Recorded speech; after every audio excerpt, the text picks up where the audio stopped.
अल्लाह ही जाने कि ऐसी और कितनी रातें देखने बाकी हैं।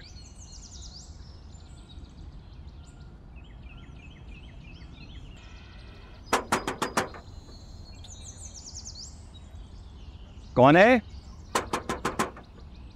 अरे कौन है जी? मैं रज़ा साहब से मिलने आई हूँ।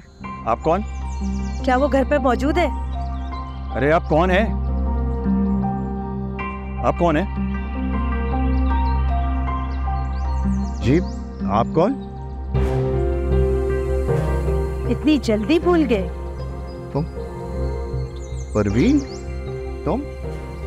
हाँ मैं। तुम्हारा क्या ख्याल था इतनी आसानी से मुझसे जान छुड़ाओगे? मैं ऐसा मुमकिन होने नहीं दूंगी। जब तक मेरे बेटे का हिस्सा नहीं दोगे कब्र तक तुम्हारा पीछा करती रहूंगी। मुझे कोई लाचार और कमजोर औरत नहीं समझ रहा।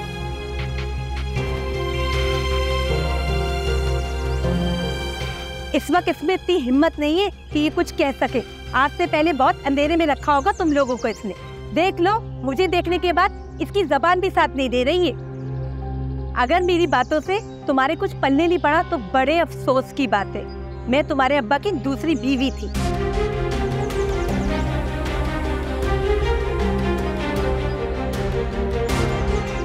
बड़े बड़े दावे कर कर मुझसे शादी की थी। बजाने जो एक पाई का फायदा हुआ हो। तुमने मेरी जिंदगी तो अजाब कर दी, अब मैं अपने बेटे की जिंदगी खराब नहीं होने दूंगी। रज़ा, ये मैं क्या सुन रही हूँ? ये औरत इतनी देर से बड़ी बड़ी बातें कर रही है और तुम खामोश खड़े हुए हो। बोलते क्यों नहीं कुछ? क्या हकीकत है अब्बा? जी कह रही है, क्या ये सच है? हाँ ये सच ही, मेरी बीवी रह चुकी। मैंने जिंदगी में बस एक ही गलती की है जुबैदा। लेकिन जुबैदा, बस रज़ा बस, अब मैं तुम्हारी एक बात भी नहीं सुनूंगी। हमेशा तुमने अपनी औलाद की गलतियों पे नजर है। अरे कभी अपने गिरेबान में भी झांक कर देखा होता। जिस तरह तुमने इस औरत को और मुझे धोखा दिया है, महविश ने भी इसी बात का असर लिया है। मैं तुम्हारी गलती को कभी माफ नहीं करूंगी। और जब तक मुझे मेरा हिस्सा नहीं मिलेगा मैं इस घर से एक कदम बाहर नहीं निकालूंगी। और तुम रहो इसी के साथ इस घर में।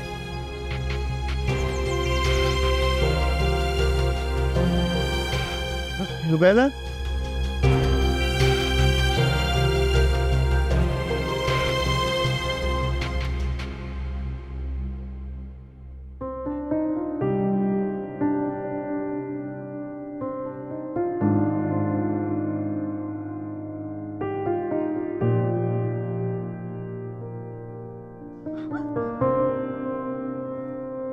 क्या हुआ महविश? मैंने कोई उधर देख लिया। इतना क्यों घबरा रही हो? मुझे नहीं पता, मैं जब से आई मुझे बहुत डरने ख्वाब आ रहे हैं। इसे जिंदगी में पहली बार घर से भागने की जरूरत थी और अब मैं जैसे ही सोती हूँ मुझे इतने खौफनाक ख्वाब आने लगते हैं कि बस। अब तुम्हें हिम्मत से काम लेने की जरूरत है। अगर अभी से हौसला हार जाओगी तो आगे इतनी जिंदगी पड़ी है, वो कैसे गुजार पाएंगे? मुझे नहीं पता, मुझे समझ नहीं आ रहा मैं क्या करूं। मुझे बहुत डर लग रहा है। देखो, जब तक मैं तुम्हारे साथ हूँ किसी बात पर परेशान होने की जरूरत नहीं है। मैं सब ठीक कर दूंगा और जल्दी हम किसी और जगह का बंदोबस्त कर लेंगे। लेकिन अगर तुम इस तरह घबराओगी तो मेरा क्या बनेगा?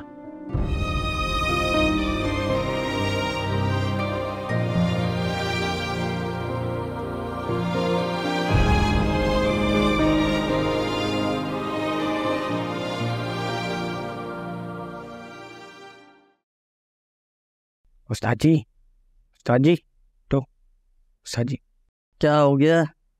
भी तो आगे सोया हूँ। एक खबर लाया हूँ उस्ताद। कैसी खबर? बोल। कमरा नंबर 315 में रहने वाली लड़की और लड़का लगता है कहीं से भाग कर आए। मुझे कैसे पता? मैंने कमरे के बाहर से उनकी बातें सुनी थी।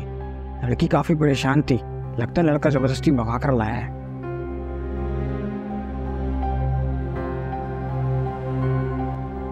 एक बात बता, लड़की कैसी दिखती है? खूबसूरत है? दोपहर को खाना देने गया था, लड़की तो टाइट है। चेक काम कर, पड़कर जैसे कमरे से बाहर जाए, आके मुझे बता। फिर क्या सोने दे अब।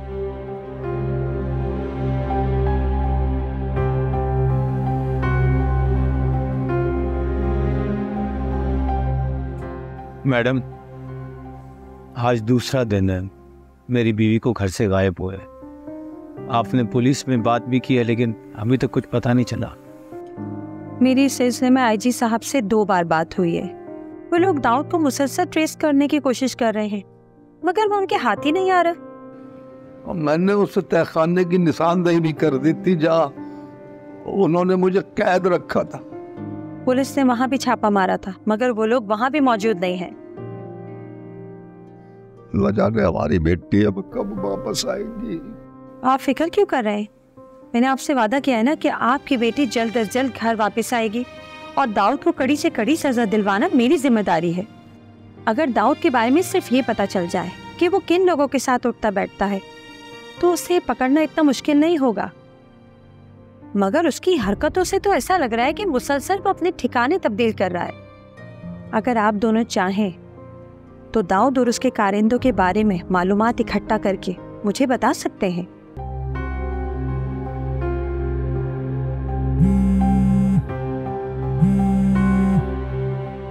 आईजी साहब का फोन है।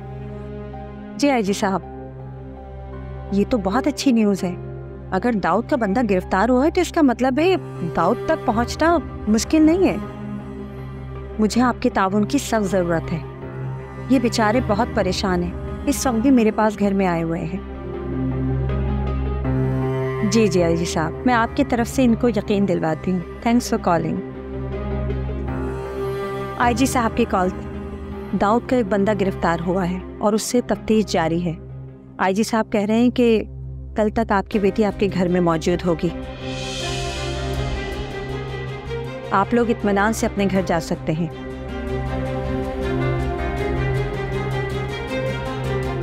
आपकी बड़ी मेहरबानी, आपने हमारा इतना साथ दिया। हम जिंदगी भर आपका एहसान नहीं भूलेंगे। इसमें एहसान की कोई भी बात नहीं है, ये मेरा फर्ज था। और दाऊद को सज़ा दिलवाना मेरे लिए भी बहुत ज़रूरी था, बल्कि ये सज़ा दाऊद के लिए बहुत ही कम है। हमें इजाज़त दीजिए। शुक्रिया। शुक्रिया अल्लाह हाफिज़। मैडम, हाँ, बहुत शुक्रिया।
मैं अपने एक दो दोस्तों को यहाँ जानता हूँ। एक फिल्म चौकी पे रहता है और दूसरा अक्षरा में। मेरे पास इनके पुराने नंबर्स हैं जो कि बंद हैं, लेकिन एड्रेस है मेरे पास, तो मुझे खुद जाकर मिलना पड़ेगा। अच्छा, लेकिन जल्दी आ जाना, मैं यहाँ पे बहुत बोर हो रही हूँ और अब तो खाना भी नहीं खाया जा रहा मुझसे। इन दोनों में से मेरी किसी एक से भी मुलाकात हो गई ना, तो हमारे यहाँ रहने के मसले हल हो जाएंगे। ये दोस्त तुम्हारे कहीं पहले वालों की तरह तो नहीं निकलेंगे? नहीं, ऐसे नहीं है, उनसे अच्छे हैं। अपना ख्याल रखो, मैं आता हूँ। अल्लाह हाफिज। मैं जा रहा हूँ, कोई बात हो तो मुझे फ़ोन करके बता देना। ख्याल रखना। तुम भी।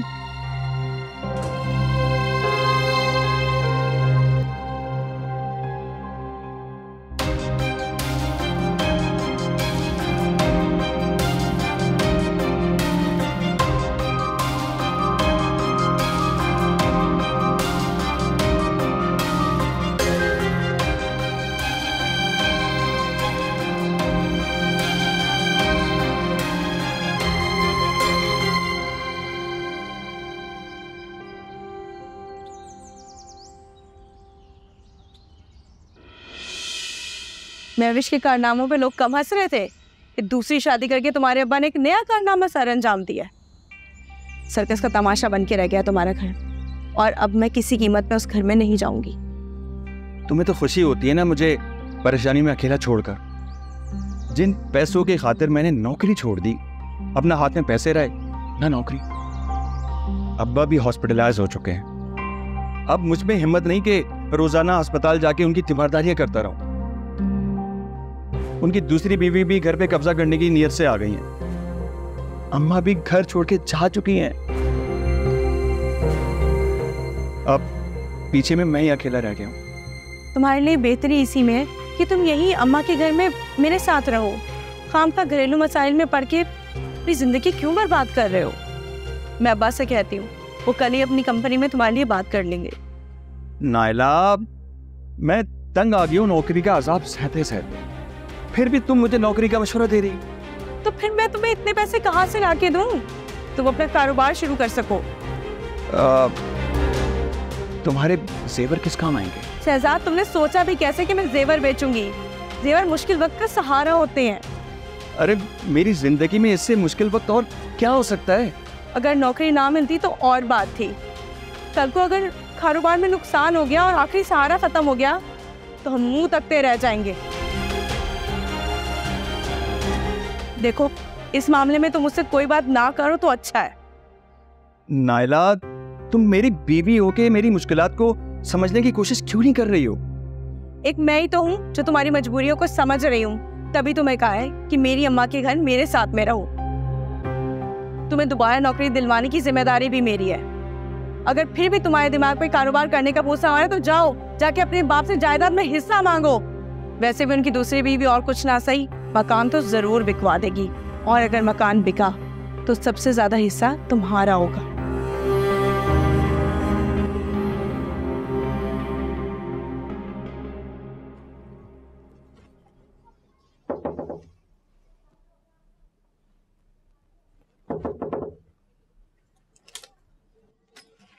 जी, आप कौन? आपको तारुफ कराने ही भूल गया। मैं इस होटल का इंचार्ज हूँ, सोचा आपसे मिल लूँ। अगर आपको हमारे होटल में किसी किस्म की तकलीफ एहसास हो तो आप बता सकती हैं। जी नहीं, मुझे कोई मसला नहीं, कोई तकलीफ नहीं। अगर आप पूरा लगे तो मैं अंदर आ जाओ, अंदर कुछ गपशप करना सिर्फ। अपनी बहन यहाँ पे नहीं है, आप नहीं आ सकते अभी यहाँ पर। देखा तो मैं आपके दर्शन इज्जत के साथ यहाँ से चले जाएं, वरना क्या करोगे? वरना मैं शोर मचा दूंगी। और मजा के अपनी इज्जत ही ख़राब करोगी। अगर करना चाहती हो तो मचाओ शोर। देखें, आप निकल जाएं यहाँ से, वरना मुझसे बुरा कोई नहीं होगा। अरे मुंशी फरीद की हाथ आया हुआ शिकार इतनी आसानी से नहीं जाता। और वैसे भी एतराज़ तुम्हें किस बात का है? घर से भागी भी लड़की हो तुम। अकेले लड़के के साथ कमरे में रहने में कोई परहेज़ी नहीं। और अगर मैं थोड़ा सा बद परहेज़ी के लिए बोल रहा हूँ तो एतराज़, इतना जुल्म तो अच्छी बात नहीं है। अच्छा, हाँ।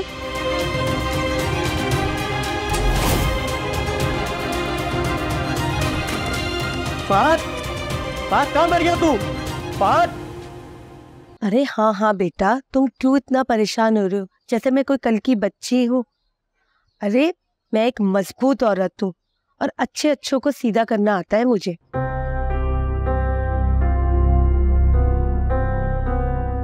अरे हाँ हाँ, मैं तेरे अब्बा के घर पे खैरियत से पहुंच गई हूँ। फिलहाल तो उसे दिल का दौरा पड़ा है। अच्छा अब मैं फोन रख रही हूँ। अब मुझे हर 2 घंटे बाद फोन करके परेशान मत करना, मैं तुम्हें खुद फोन कर लूंगी। चलो अच्छा, खुदा हाफिज।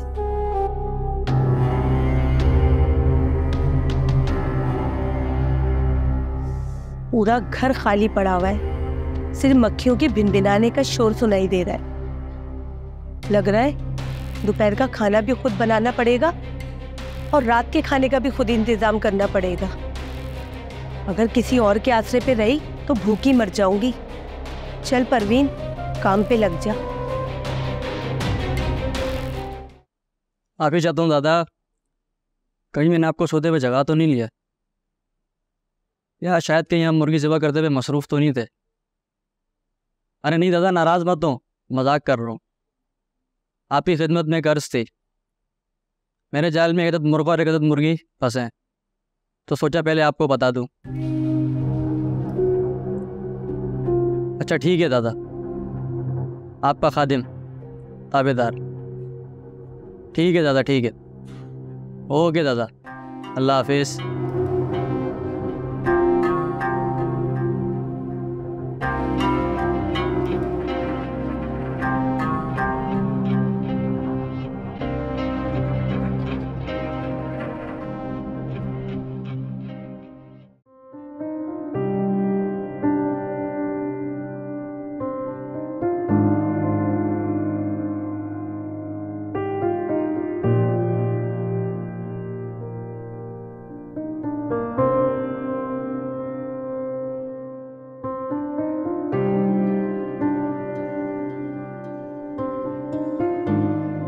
तुम आज दुनिया की तमाम लड़कियों से ज्यादा खूबसूरत और नसीब लग रही।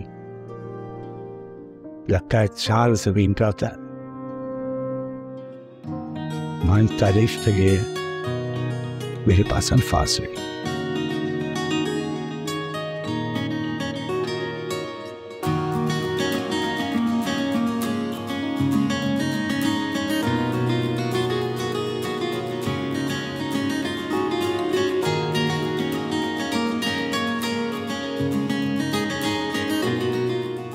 कैसी लगी अंगूठी?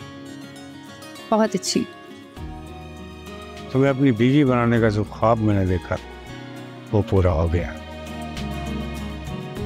ये मेरी जिंदगी की सबसे बड़ी खुशी। मैं भी हमेशा से तुम्हारी ही दुल्हन बनना चाहती थी, और मैं अपनी इस खुशी को अल्फाज की सूरत में बयान भी नहीं कर सकती। अपनी जिंदगी की कोई ऐसी ख्वाहिश बता दो जो आज तक पूरी ना हो, मैं ऐसा पूरा करूँ। से शादी करके मेरी जिंदगी की हर कमी पूरी हो गई है। अब मुझे किसी और चीज़ की कोई ख्वाहिश नहीं। बस मुझे तुम्हारा प्यार मिलता रहे, मेरे लिए वही काफ़ी हो। तुम्हारे लिए मेरी मोहब्बत जिंदगी में कभी कम नहीं हुई, ये मेरा बात। और मैं भी तुमसे वादा करती हूँ कि ज़िंदगी भर तुम्हारी ताबेदार होंगी और किसी भी मोड़ पर तुम्हें शिकायत का मौका नहीं दूंगी। मुझे भी तुमसे यही उम्मीद। वैसे तो अब मेरी जिंदगी पहले से ज्यादा बेहतर हो गई है, बस अब एक बात की परेशानी रह गई है। वो क्या? मुझे ना जिब्रान से बहुत डर लग रहा है। मैंने बड़ी मुश्किल से उससे निजात हासिल की है, कहीं वो हम दोनों की खुशियों को बर्बाद ना कर दे। अब उसकी मुझ तक पहुंचने की जरूरत नहीं है, क्यों उसके बारे में खामखा सोचकर परेशान हुए। कुछ दिनों बाद उसकी लाश यदि सेंटर पहुंचा दी जाएगी, और इस दुनिया में जिनको परेशान करने वाला जिंदा नहीं रहे।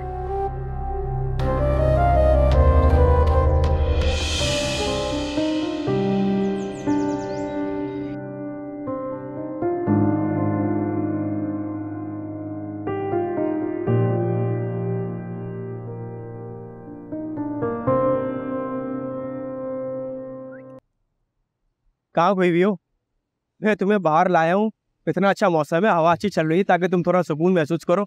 और तुम हो के तुम मुझसे हमेशा झूठ बोलते आए हो वही कि तुम्हारे हैदराबाद में बहुत जानने वाले और वक्त पड़ने पे हमारी मदद करेंगे, लेकिन हकीकत तो ये है कि जब हम पर बुरा वक्त पड़ा है तो कोई मदद करने को तैयार ही नहीं है। लेकिन इसमें मेरा क्या कसूर है? मेरी तो पूरी कोशिश इस मसले का हल निकाला जाए। तुम्हारे बस में अब कुछ नहीं है वलीद। तुम हमेशा मुझे कराची में झूठी तसल्लियां देते आए और अब देखो हम फंस गए हैं यहाँ पर। तुम हमेशा बुरे अंजाम को क्यों सोचती रहती हो? सामने जो हालात नजर आ रहे हैं, क्या उससे मुझे अंदाजा नहीं हो रहा कि हालात किस मोड़ की तरफ जा रहे हैं? खुदा के लिए मुझे इस होटल से निकालो, मेरा इस होटल में दम घुटने लग गया है। तुम्हें मालूम है कि आज वेटर भी मेरे कमरे में आ गया था और मुंशी वहाँ का, वो तो कमरे के अंदर घुस गया था। असल में हम भाग कर आए, इसकी वजह से हमारे अंदर एक खौफ बैठा हुआ है। इस वक्त सबसे जरूरी बात यह है कि अपने अंदर से इस खौफ को निकाल दो। इस वक्त सबसे जरूरी बात यह है कि अपने अंदर से इस खौफ को निकाल दो। मैं मुतमईन होकर कह रहा हूँ, तुम्हें सब ठीक लगने लगेगा। तुम मुझे छोटे बच्चों की तरह ट्रीट करने लगे हो वहीद। मुझे कल से इस होटल में नहीं रहना है। खुदा के लिए मुझे इस होटल से निकालो। और बात तो ये कि ये बात हम भी जानते हैं कि हम दोनों की भी शादी नहीं हुई है। कोई आ जाए, वो पूछ ले तो मुझसे तो ठीक से झूठ भी नहीं बोला जाता है। इसलिए कोई ऐसी सूरत पैदा करो कि हमारी शादी हो जाए और शायद इसी तरह मुझे कुछ थोड़ा इत्मीनान भी हो जाए। ठीक है, कल सुबह सबसे पहले कमरा तब्दील करेंगे, उसके बाद किसी वकील को देखकर कोर्ट मैरिज करते हैं। ठीक है, अब तो खुश हो ना? मुस्कुरा दो। वैसे एक बात पूछूं,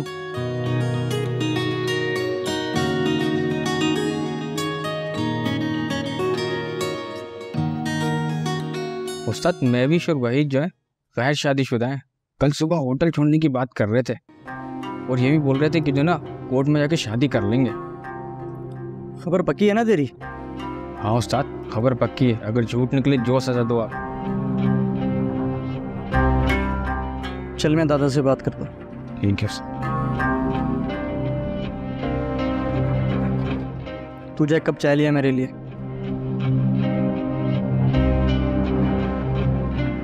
हाँ दादा, क्या हाल है? ठीक ठाक है? वही पिंजरे में जो फंसे हुए थे मुर्गा मुर्गी? जी जी।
सुबह सुबह कहाँ जाने की ठानी है? हम ये कमरा छोड़ रहे हैं। मेहमान नवाजी पे कोई कमी पेशी रह गई क्या? अरे नहीं नहीं, हम इस्लामाबाद जा रहे हैं। लेकिन इस्लामाबाद जाने से पहले दादा के घर का दीदार नहीं करोगे? अरे आइए हुजूर, अगर आप थोड़ा सा और लेट हो जाते तो मेरे परिंदे उड़ जाते। शाह ये हैं परिंदे। ये आप सब आपकी जो सोबत करने दीजिए। मुंशी जी, तुम वाकई काम के आदमी हो। कार पर पलटना और पलट के झपटना, शिकार पर भी गजब की नज़र रखते हो। ये तो बस आपकी सोबत करने दीजिए। पकड़ो इन्हें, ले चलो, बिठाओ गाड़ी में। आपको कोई गलत फहमी भी होगी। गलत